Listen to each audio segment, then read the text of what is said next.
ഈ വീടിന്റെ ഒരു പ്രത്യേകത എന്ന് അവകാശപ്പെടാവുന്നത് ഈ വീടിന്റെ ബെഡ്റൂംസിന്റെ എണ്ണം തന്നെയാണ്. 1774 സ്ക്വയർ ഫീറ്റിൽ 4 ബാത്ത് അറ്റാച്ച്ഡ് ബെഡ്റൂംസ് അടങ്ങിയ ഒരു വീടാണിത്. ഹലോ ഫ്രണ്ട്സ്, ഞാൻ റമീസ് അലി. എല്ലാവർക്കും എൻ്റെ മറ്റൊരു വീഡിയോയിലേക്ക് സ്വാഗതം. എന്തൊക്കെ വിശേഷം? സുഖമല്ലേ?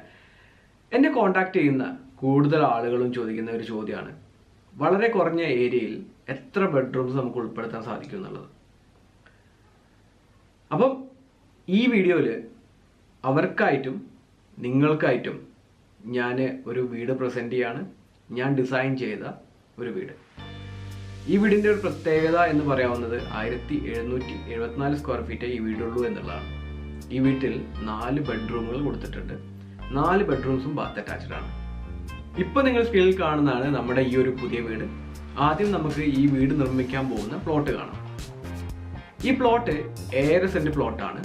പ്ലോട്ട് ഉള്ളത് തലശ്ശേരിയിലാണ്. ഈ വീടിന്റെ ഡിസൈനിൽ ഏറ്റവും കൂടുതൽ നമ്മളെ ബുദ്ധിമുട്ടിച്ചത് ഈ ഒരു കിണറിന്റെ പൊസിഷനാണ്. പ്ലോട്ടിന്റെ ഏകദേശം ഭാഗത്തോളം ഈ ഒരു കിണർ ഈ ഒരു പൊസിഷനിൽ നിൽക്കുന്നതുകൊണ്ട് നമുക്ക് ഉപയോഗിക്കാൻ പറ്റാത്ത രീതിയിലാണ് ഉള്ളത്. എന്നാൽ നമ്മൾ ഒരു അടിപൊളി വീട് ഈ പ്ലോട്ടിലേക്ക് പ്ലാൻ ചെയ്തു. 4 ബെഡ്റൂമുകൾ അടങ്ങിയ, അതും 4 ബെഡ്റൂംസും ബാത്ത് അറ്റാച്ച്ഡ് ആയിട്ടുള്ള ഒരു അടിപൊളി വീട്. പ്ലാൻ കാണുന്നതിന് മുമ്പായിട്ട് ക്ലയൻറ്റ് പറഞ്ഞ ജനറൽ ഫ്ലോർ പ്ലാനിങ് റിക്വയർമെൻറ്റ്സ് എന്തൊക്കെയായിരുന്നു നോക്കാം.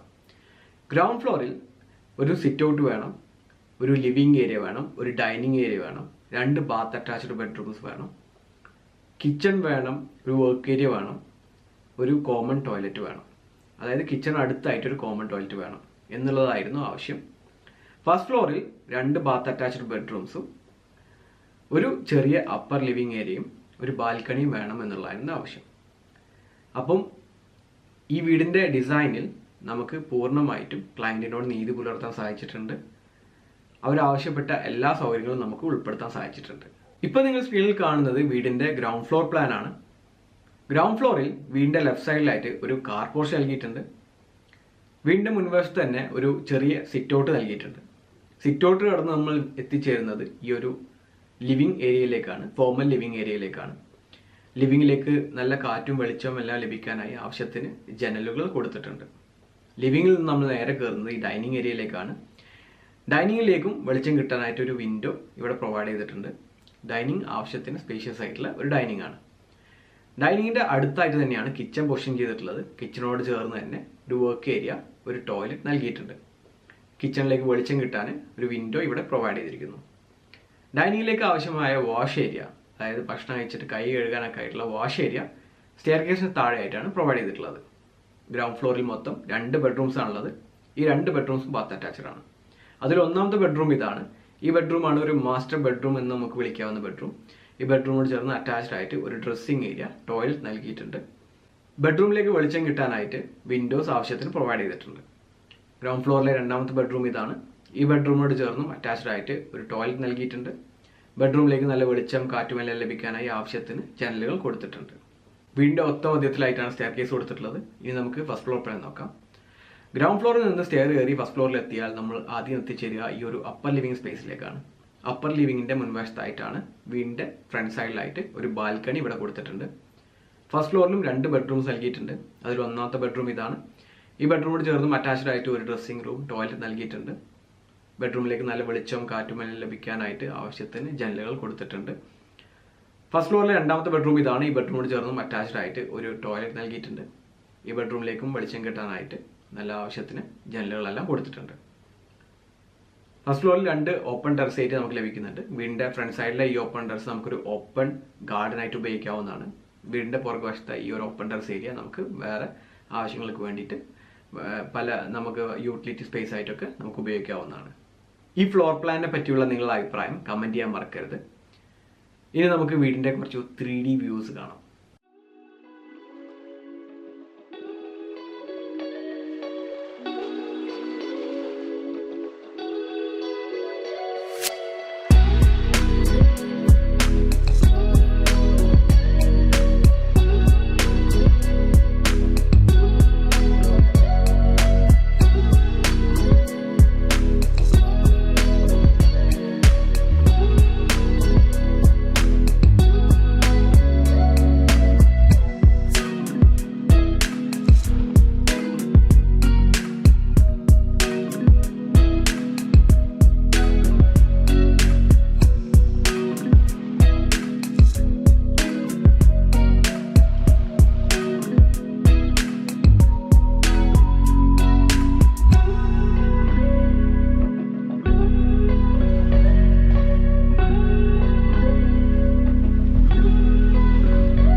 3D വ്യൂസ് എല്ലാം എല്ലാവരും കണ്ടല്ലോ, എല്ലാവർക്കും ഇഷ്ടപ്പെട്ടു എന്ന് വിചാരിക്കുന്നു.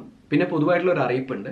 സർവീസ് ആവശ്യങ്ങൾക്ക് വേണ്ടി നിങ്ങൾ എന്നെ കോൺടാക്ട് ചെയ്യുന്നു എന്നുണ്ടെങ്കിൽ സ്ക്രീനിൽ കാണുന്ന വാട്സപ്പ് നമ്പർ വഴി വാട്സപ്പ് ചെയ്യാവുന്നതാണ്. കോൾ അല്ല, വാട്സപ്പാണ് ചെയ്യേണ്ടത്. വാട്സപ്പാണ് ഞാൻ പ്രിഫർ ചെയ്യുന്നത്. ഇനി നമുക്ക് വീടിന്റെ ബഡ്ജറ്റും ഫ്ലോർ ഏരിയയും എത്രയെന്ന് നോക്കാം. ഈ വീടിന്റെ ഗ്രൗണ്ട് ഫ്ലോർ ഏരിയ 1102 സ്ക്വയർ ഫീറ്റും ഫസ്റ്റ് ഫ്ലോർ ഏരിയ 672 സ്ക്വയർ ഫീറ്റും ടോട്ടൽ ഏരിയ 1774 സ്ക്വയർ ഫീറ്റുമാണ്. കാർ പോർച്ച് ഏരിയ വരുന്നത് 180 സ്ക്വയർ ഫീറ്റ് ആണ്.